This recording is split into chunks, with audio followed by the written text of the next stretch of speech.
Julian came to with the hazy morning light of Washington, D.C. filtering through the floor-to-ceiling windows of a hotel suite he didn't recognize.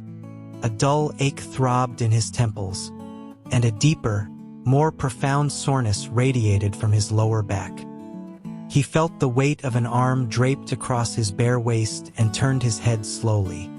The chiseled profile of the man sleeping beside him sent a jolt of ice water through his veins. Leo.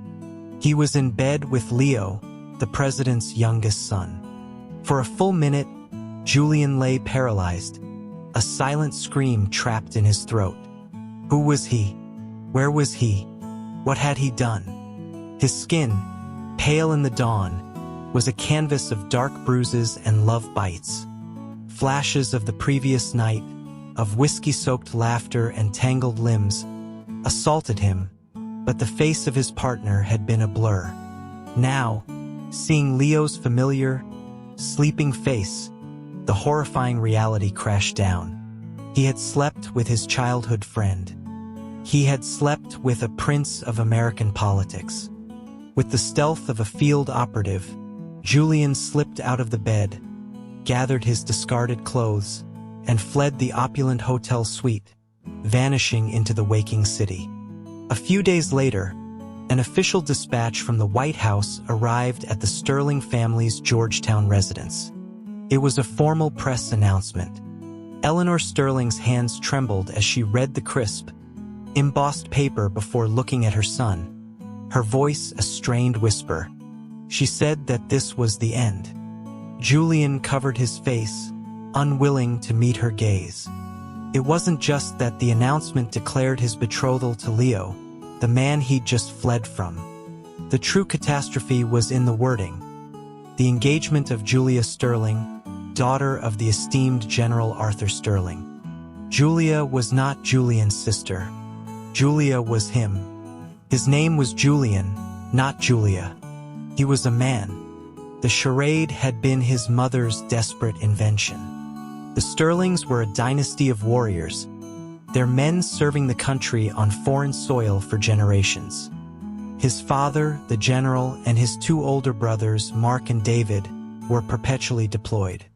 It was a life of honor, but for his mother, it was a life of profound loneliness, a constant vigil in an empty, echoing house. When she learned she was pregnant with him, she had prayed for a daughter, a companion in her gilded cage. Fate, however, gave her another son. So she devised a plan. In a letter to his father stationed across the world, she had written about their new baby girl, Julia, explaining that the doctors said the child was too frail for the rigors of military life. The general, relieved, wrote back immediately, telling her not to worry. He wanted his daughter to be beautiful and happy, not a soldier. And so Julian was raised as Julia. His naturally slender frame and fine features made the deception plausible. Besides his mother, only his nanny and two sisters-in-law knew the truth. After 18 years, the secret was a well-worn coat he could no longer shed. His sister-in-law, Emily, looked at the official announcement clutched in Eleanor's hand with the expression of a soldier facing a firing squad. She declared that they had to run for it. Sarah, his other sister-in-law, looked pained, questioning if it was truly that serious. Emily insisted it was.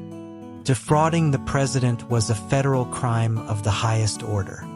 Eleanor's desperate eyes found Julian. He said nothing, simply turned and walked toward the door, stating his intention to go to the White House and ask the president to retract the announcement.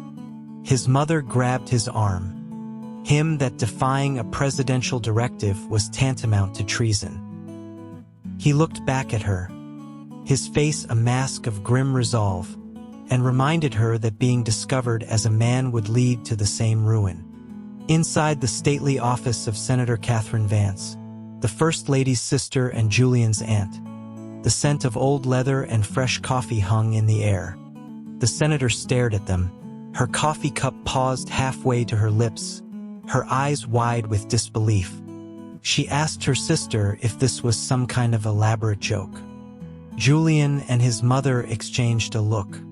Silently, Julian reached up and loosened his collar, tilting his head to reveal the unmistakable prominence of his Adam's apple. Catherine's hand shook, sloshing coffee onto the polished mahogany of her desk. She breathed that this was a joke of catastrophic proportions. Eleanor bowed her head in shame, and Julian gave a small, concurring nod. Catherine sighed, informing them that this engagement would not be easily broken. Julian asked why. The senator explained that the president was making a strategic move. He wanted to bind General Sterling's immense military influence more tightly to his administration. The engagement was a political merger. Whether Julian was a man or a woman, or which of the president's sons he married, was irrelevant to the man in the Oval Office. The only thing that mattered was that a Sterling married into the first family. A crushing sense of fate settled over Julian. Catherine, seeing his despair, offered a sliver of comfort. She said that knowing his deep childhood bond with Leo, she had suggested him for the match, believing Leo, at least, would treat him with kindness. Julian understood. The engagement was a political necessity, an unbreakable contract. He left the senator's office and asked his mother to go home without him, needing to walk, to lose himself in the bustling anonymity of the city. He hadn't gone more than a few blocks when a man in a sharp suit blocked his path. Julian recognized him instantly. It was Ethan, Leo's top aide and security detail. Ethan informed him that Mr. Leo requested his presence at a private club upstairs. Julian looked up.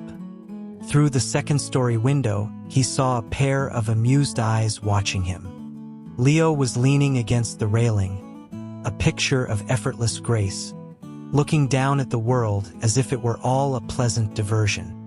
Only the hint of mischief in his eyes betrayed a connection to the mortal world. Julian followed Ethan to a quiet booth. Leo had already ordered a pot of coffee. He smiled as Julian entered, his eyes crinkling at the corners as he greeted him.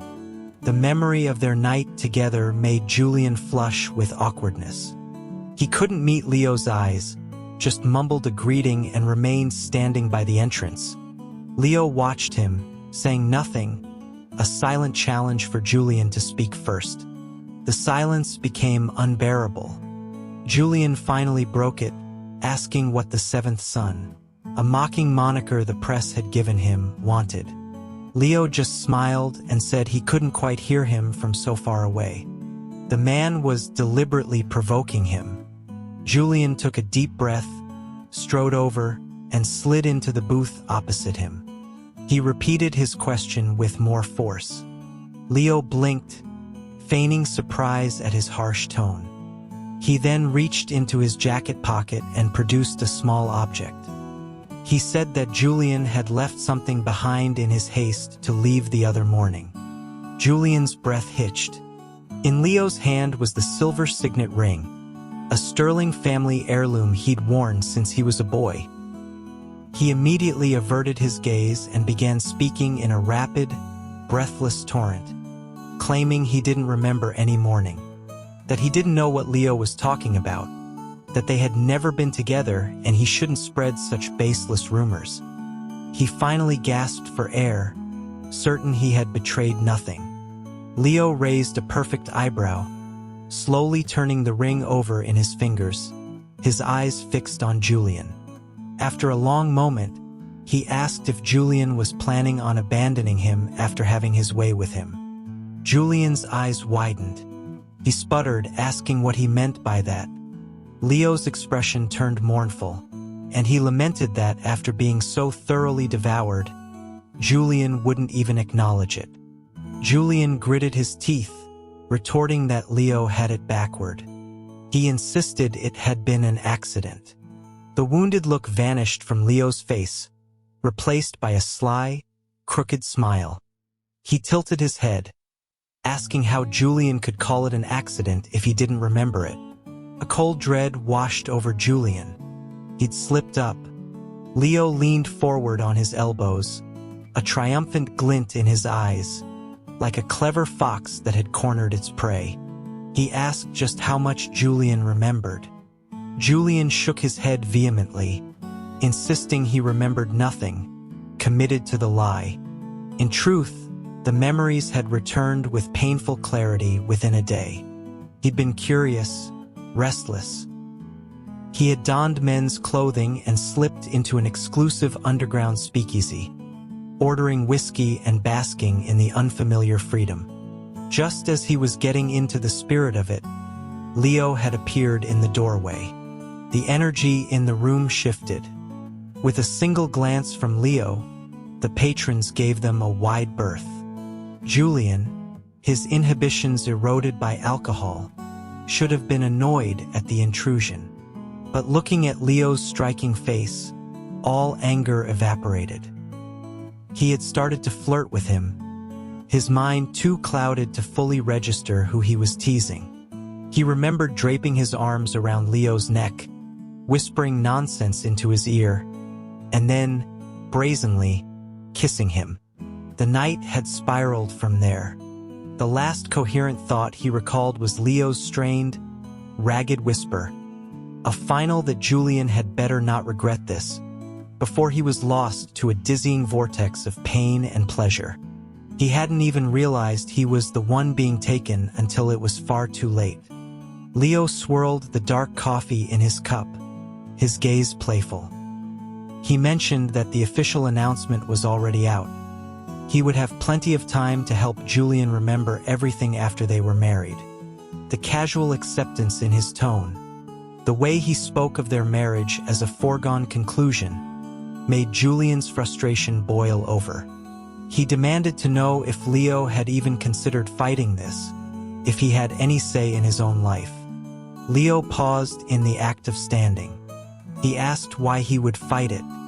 Once he was on his feet, his gaze locked onto Julian's, intense and unwavering. His voice was low, cutting through the quiet ambience of the club, both firm and strangely disarming.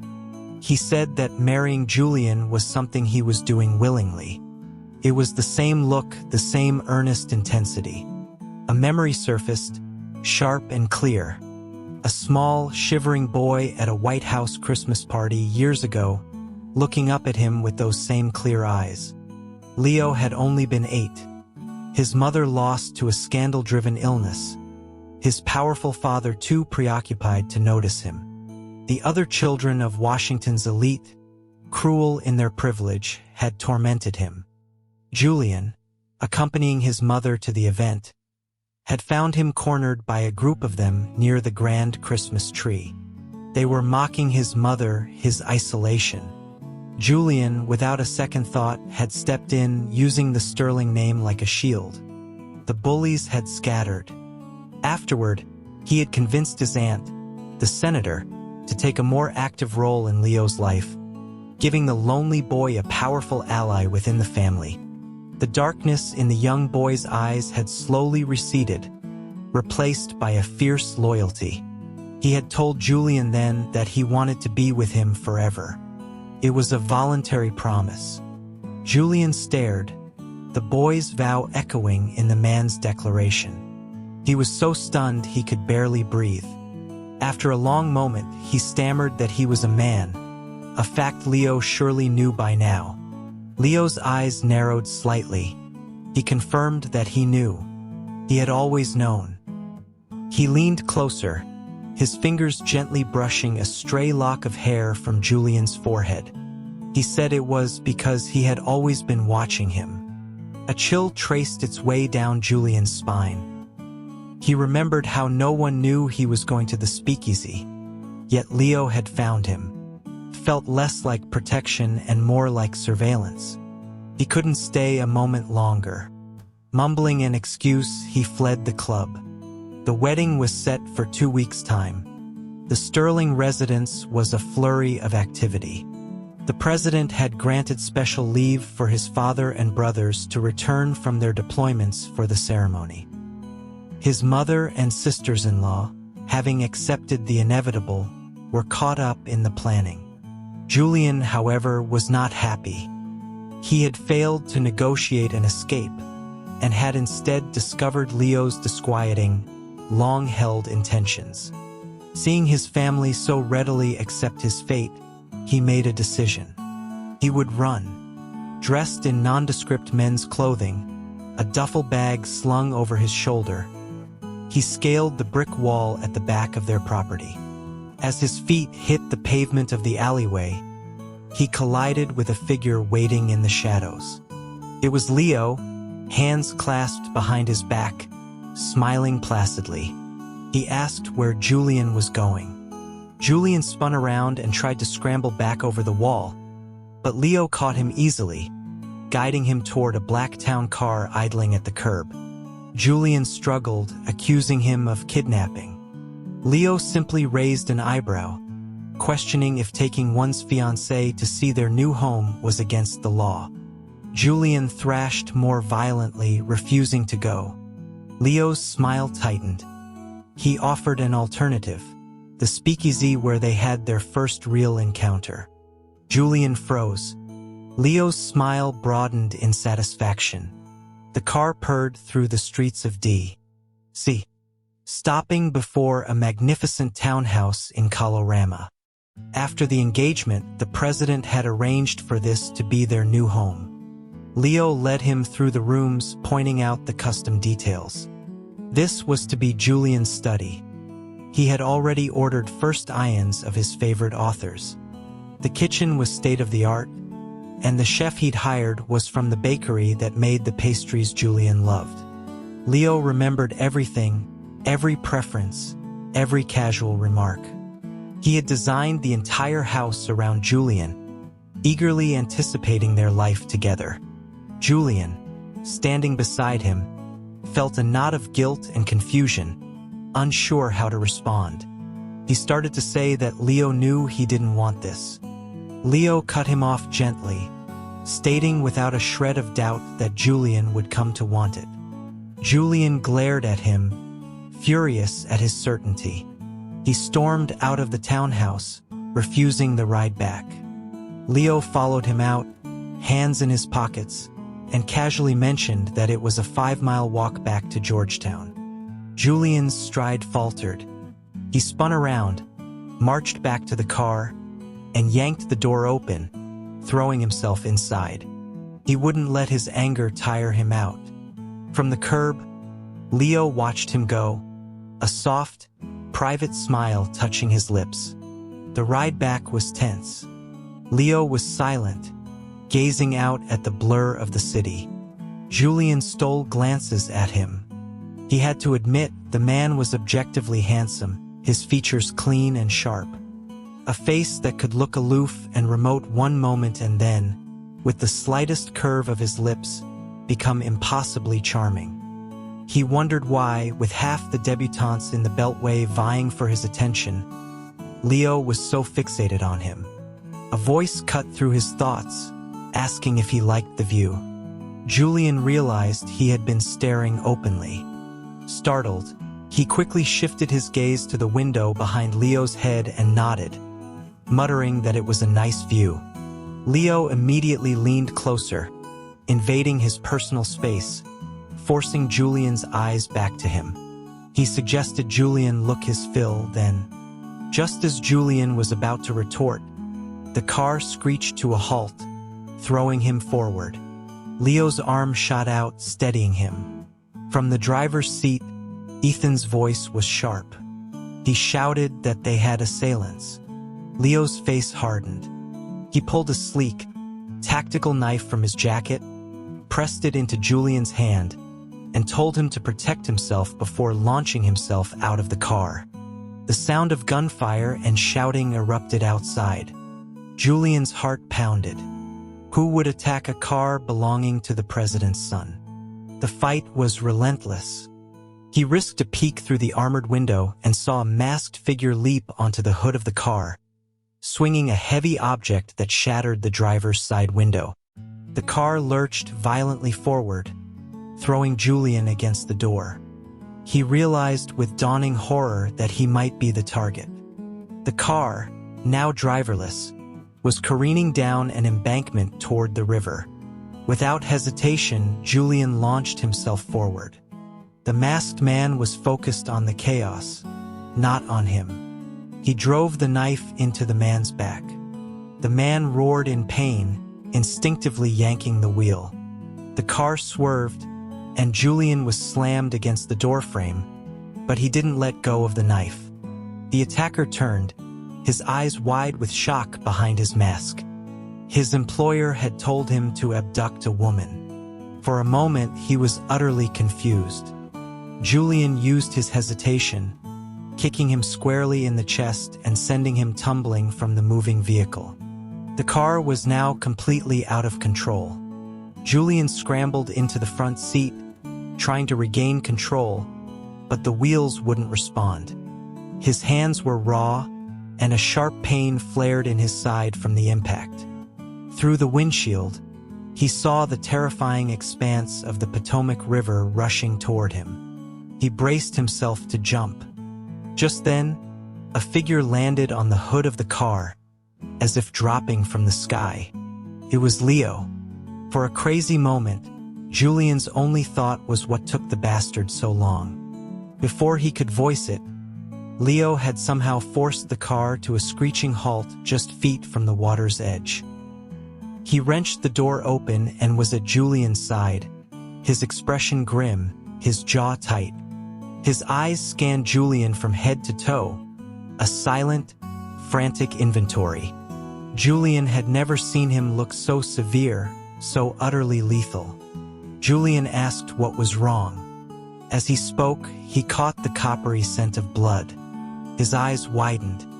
He saw a dark stain spreading across Leo's shirt. He asked if he was hurt. Leo seemed to register the question slowly. Then he swayed, collapsing against Julian. He gasped that he'd taken a bullet. Panic seized Julian. He fumbled, trying to find the wound, asking where, demanding to see it. Leo leaned his head against Julian's shoulder. His eyes closed, and mumbled not to move, that he was dizzy. Julian felt his forehead. No fever yet. He declared he was taking him to the hospital, to the best doctors. Leo shook his head, whispering that he didn't want to worry his mother, the First Lady. Julian understood. A security incident like this would ignite a media firestorm. He made a split-second decision. He would take Leo back to his house. Leo nodded weakly, but Julian didn't see the faint, triumphant smile that touched his lips as his head was buried in Julian's neck. Back at the Georgetown house, Julian gave his mother a heavily redacted version of events. She and Leo disappeared into a guest room for nearly an hour. When Eleanor emerged, her face was grave, and she refused to discuss the details. Leo remained at the Sterling house to recuperate, installed in a room in Julian's wing. To Julian's surprise, Leo was a model patient, even refusing Julian's help to change his bandages, claiming he was shy. Julian scoffed internally. The man hadn't been shy in that hotel room. Suspicion gnawed at him. That night, he slipped into Leo's room while he was asleep. He crept to the bed, pulled back the covers, and reached for the buttons of Leo's shirt. He was stopped by a hand clamping firmly around his wrist. Leo's eyes were open, a lazy, amused glint in them. He asked if nightly ambushes were his wife-to-be's preferred method of seduction. Julian froze, stammering that it wasn't what it looked like. In a swift, fluid motion, Leo had reversed their positions, and Julian found himself pinned beneath him. Leo's face was close, his breath warm. He asked what exactly it was then. As Julian struggled for an explanation, his gaze fell on Leo's chest. The shirt had fallen open, revealing smooth, unbroken skin where a bandage should have been. There was no wound. The anger was immediate and volcanic. He accused Leo of faking his injury. Caught, Leo didn't even have the grace to look flustered. He just smiled and said, so he'd been discovered. Julian was livid. He told him he'd lied. He began to struggle in earnest, but Leo held him fast, his arms like steel bands. He murmured against Julian's skin that if he hadn't lied, he would never have known that Julian cared about him. Julian fought harder, snarling that he didn't care, that his dog would care more than he did. Leo's quiet laughter rumbled through his chest, but it stopped abruptly. At the same moment, Julian felt something hard press against his thigh. He went utterly still. A long moment passed. He hissed through his teeth that Leo was shameless. Leo buried his face in the crook of Julian's neck, his voice thick and strained as he agreed. After another long pause, his voice came again, muffled and serious. He asked if Julian truly didn't want to marry him. Julian sighed, the fight draining out of him. He stated plainly that he didn't love Leo. Leo's head lifted, his eyes locking with Julian's, intense and stubborn. He said with absolute conviction that Julian did. They never got to finish the argument. A few days later, a frantic junior aide from the senator's office arrived. She found Eleanor and her daughters-in-law laughing about how the general and his sons would react when they finally learned the truth about Julian. The news the aide brought silenced the house. She stammered that General Sterling and his sons, on their way back to the States, had been ambushed. Their whereabouts were unknown. They were presumed dead. Just as Julian and Leo entered the room, the words "presumed dead" hung in the air. A wave of grief and shock so powerful it buckled Julian's knees hit him. Only Leo's strong arm around his waist kept him from collapsing. His mother and sisters-in-law went pale, but held their composure. The aide wasn't finished. She continued, her voice trembling, that at a press conference that morning, someone had leaked falsified documents implicating the general in treason, of conspiring with a foreign enemy. At the same moment, the news of the ambush broke.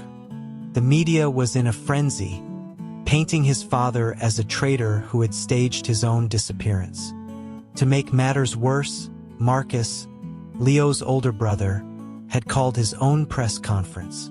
He had revealed Julian's secret to the world, framing the 18-year deception as a deep cover operation by the Sterling family to place a spy inside the White House to dismantle the government from within. With the lie of his identity now a public fact, Julian had no defense. He saw his family's future, a landscape of ruin and despair. In that moment of utter hopelessness, a pair of warm hands pulled him into a tight embrace. It was Leo. He told Julian he was going to the White House, that Julian should wait there, not to be afraid, that it would be okay. His voice was a calm, steady anchor. The fog of panic in Julian's mind began to clear. He grabbed Leo's arm as he turned to leave, his own resolve hardening. He said he was going with him, that he wanted to see for himself who was spreading these lies. Leo looked at him, seeming to understand his intent, and gently shook his head. He told Julian to stay, that he would send word. He gave his hand a reassuring squeeze and left. It was the last time Julian would see him for what felt like an eternity. That night, federal agents descended on the Sterling house. The once revered home was torn apart. But in the chaos, the general's wife, son, and 2 daughters-in-law vanished. Wanted posters with their faces were plastered across the city. Julian stood before one, pulling the brim of his baseball cap lower to hide the hatred burning in his eyes, before melting back into the shadows of a side street. He remembered the raid. When he had opened his door, it was to a scene of carnage. Loyal household staff were being cut down by tactical teams that moved with brutal, unchecked force. He had run through the house, searching for his family, and found them in the library.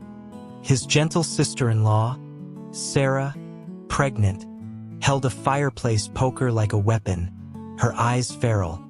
Emily, who always fussed over her appearance, had a bloody smear across her cheek she hadn't bothered to wipe away.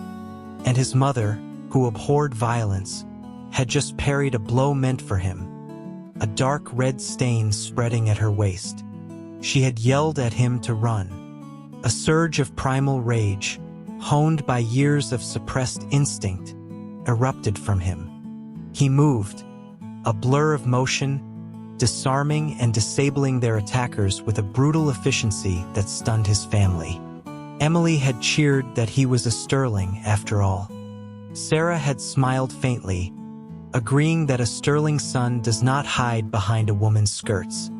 After they fought their way clear, a figure emerged from the smoke. It was Ethan. Julian grabbed his arm, demanding to know where Leo was. Ethan, looking relieved to see him unharmed, explained that Leo had ordered him to stay and protect Julian while he went to the White House alone. He hadn't been heard from since. An ill premonition took root in Julian's heart.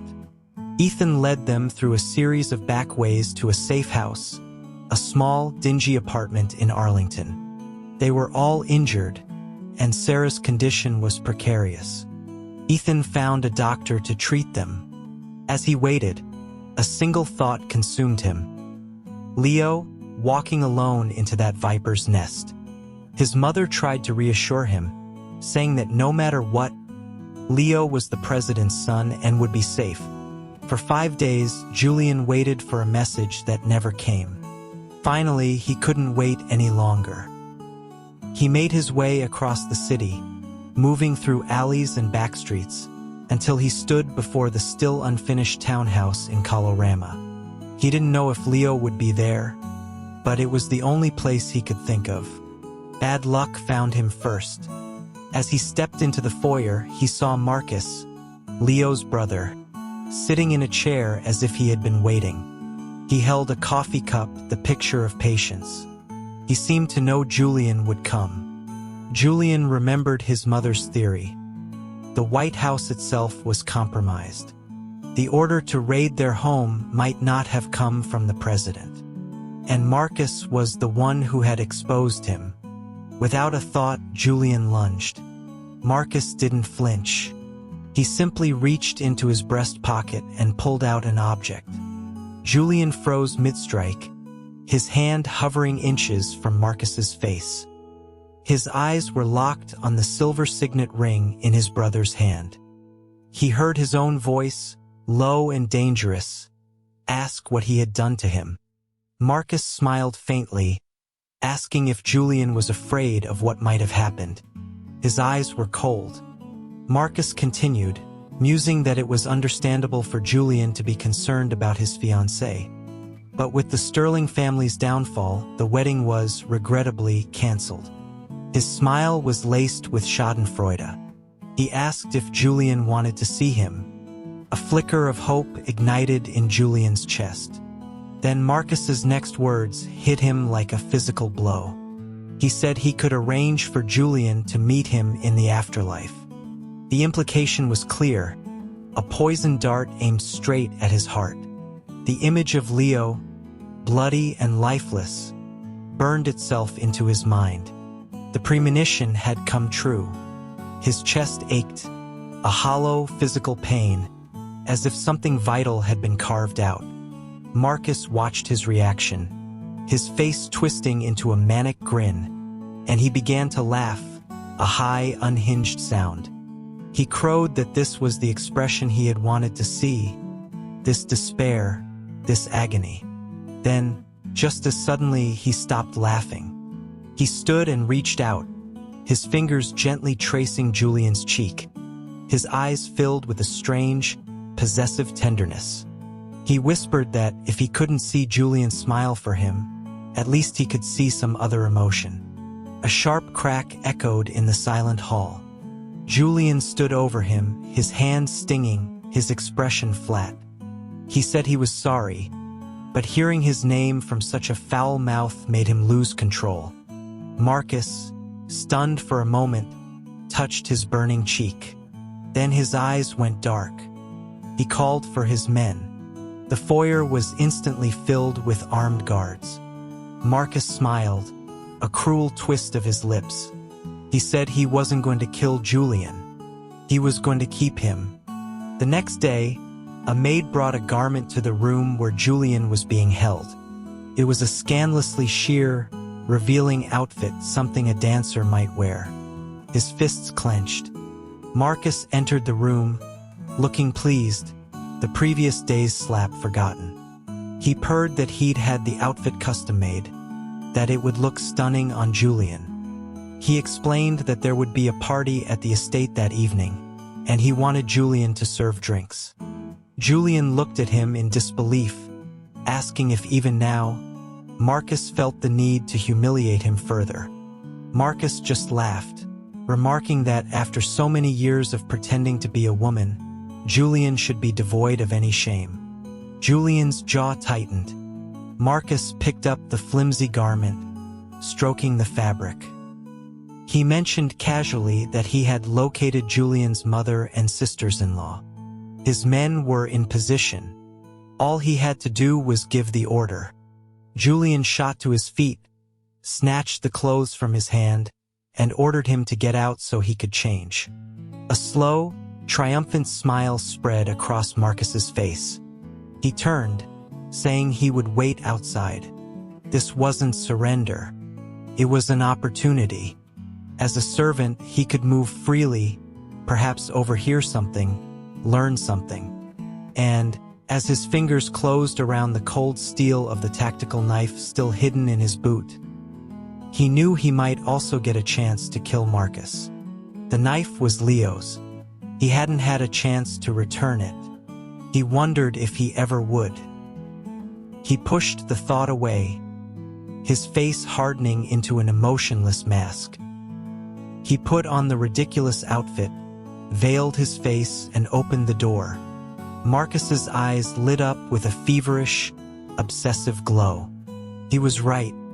It was perfect. The party was not just a party. It was a gathering of traitors. Julian saw the chairman of the Joint Chiefs, the Secretary of State, a powerful lobbyist. They were all there, toasting Marcus, congratulating him on his imminent rise to power. It was Marcus. He had staged the ambush on his father, forged the intelligence, and poisoned the president, his own father. These men, pillars of the nation, were nothing but power-hungry animals, celebrating their treason. A white-hot rage filled him. He was about to reach for his knife when a thought stopped him. Why would Marcus want him here? Why parade the evidence of his coup in front of a victim? It was because he felt untouchable. He had the military and the government in his pocket. Julian forced himself to be calm, to watch, to wait. Suddenly, the doors to the ballroom burst open. A frantic servant ran in, shouting that a man and a woman were fighting their way through the guards, that the woman was screaming for her brother. Julian knew. It was Emily and Ethan. This was his chance. He moved, the knife appearing in his hand as he lunged for Marcus's throat. But just as the blade was about to connect, his wrist was seized in a grip of iron. A sickening crack echoed, followed by a blast of white-hot pain. A scream was torn from his lips as his vision swam. Marcus held his now useless wrist, his smile terrifying.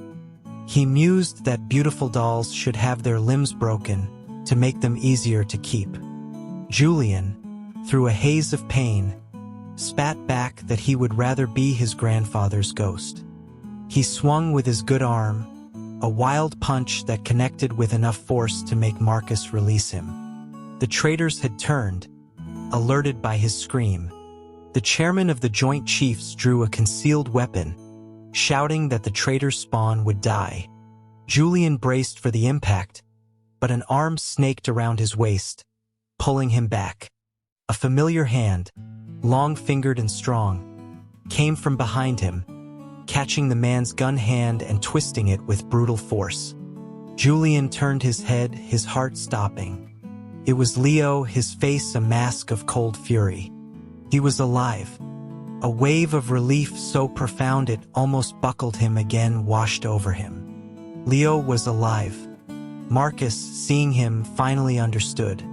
He sneered that his little brother was good at hiding. He had searched everywhere, but it seemed his fiancée was the perfect bait. Julian instinctively tried to shield Leo, whispering for him to run, that he was the target. This was all a trap to draw him out. Leo just smiled faintly, patting Julian's shoulder reassuringly. Then his eyes fell on Julian's dangling, broken wrist, and the smile vanished, replaced by a glacial coldness. Ignoring Marcus completely, he gently took Julian's injured hand, his touch as delicate as if he were handling spun glass. Julian was too stunned to pull away. Once he had fashioned a makeshift splint, Leo's expression softened fractionally before he turned his cold gaze back to Marcus. The two brothers faced each other across the opulent room. Leo's voice was calm, almost conversational. He asked his dear brother, now that he held all the power, why he still needed to hunt him down. Marcus's composure finally cracked. He paced, his voice rising. He said it was because of who Leo was, the First Lady's adopted son, the favored one. The one his father trusted with everything, even entrusting him with the son of his most loyal general. He, Marcus, the true heir, had been overlooked. He spat that Leo was nothing but the son of a disgraced nobody from a forgotten affair, who should have been left to rot. Leo remained unmoved. He asked if that was his justification for poisoning their father and framing the Sterlings. Marcus laughed, declaring that as the president's son, the power was his by right. He wasn't usurping anything. Julian couldn't help but snarl at his shamelessness.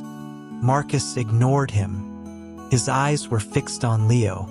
He said that only with Leo dead could he truly feel secure. At that moment, Emily and Ethan entered the room, unscathed. Marcus's face darkened. He muttered about useless fools under his breath and shot a look at the chairman. Leo leaned in and whispered to Julian to stick with his sister-in-law.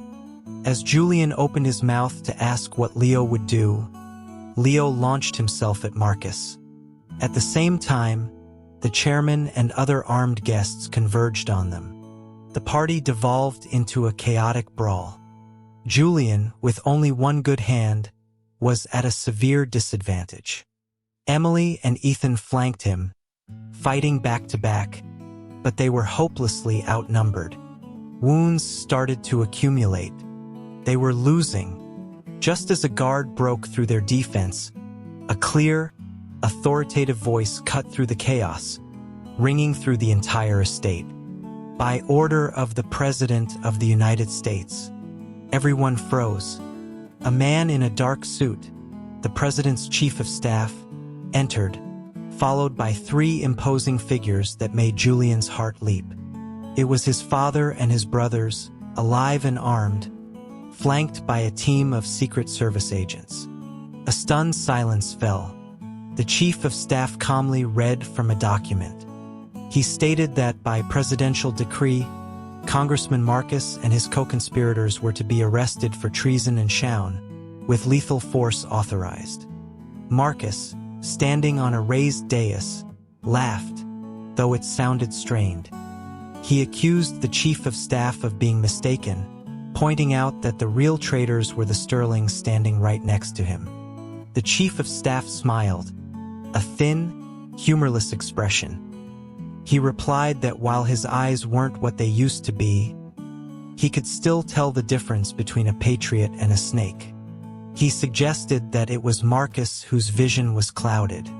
David, Julian's older brother, stepped forward.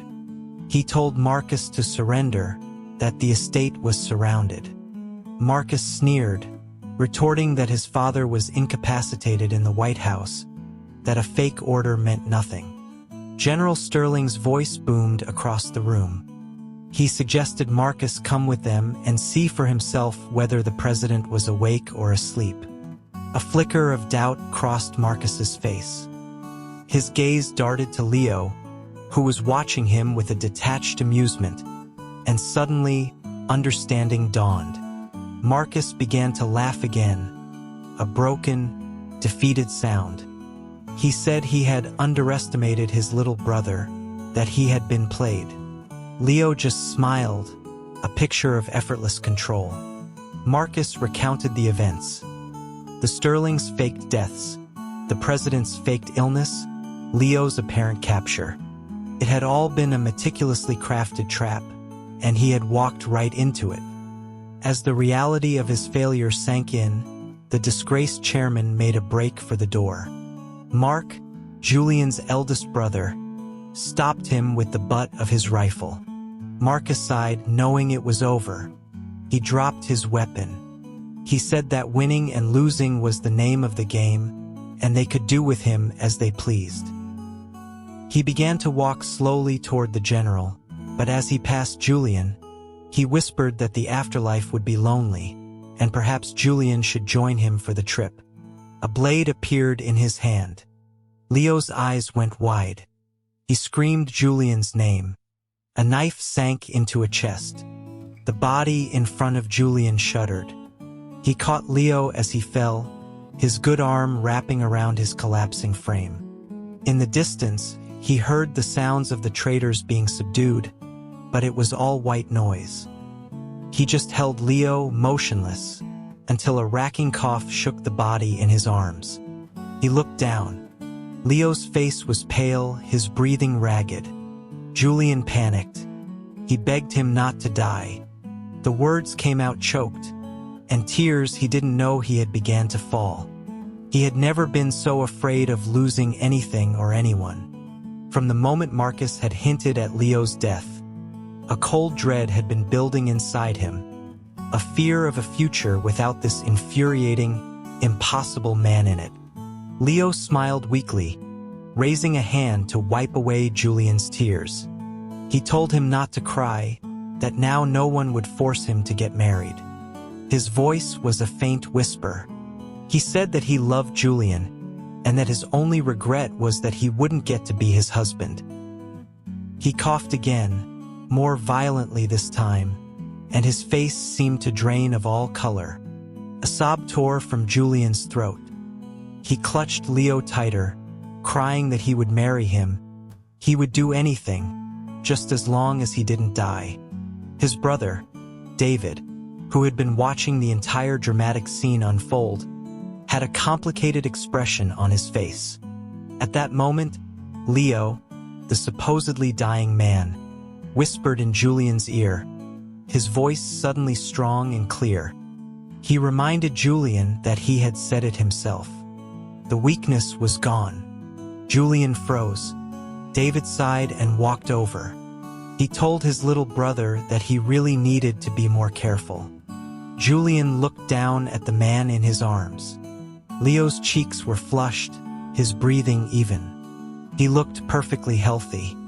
Julian's gaze dropped to the knife wound in his chest. The fabric was torn, but there was no blood, only the glint of something gold beneath. He ripped open Leo's shirt. David's voice came from beside him again, dryly mentioning that the custom-made Kevlar gold alloy vest was a gift from him, and that it was completely knife-proof. Leo's grin widened. Julian's fist tightened. A moment later, a roar of pure fury echoed through the captured estate. "Leo, you tricked me again." The crimson silk of their wedding clothes felt strange and yet perfectly right. As Julian walked down the aisle, he saw only Leo, waiting for him, looking impossibly handsome. The Sterling family crisis was over. His father explained everything. The president had suspected a traitor in his inner circle for months. He had confided only in Leo, who had been investigating secretly. The attack on the town car had given Leo the lead he needed, pointing toward Marcus.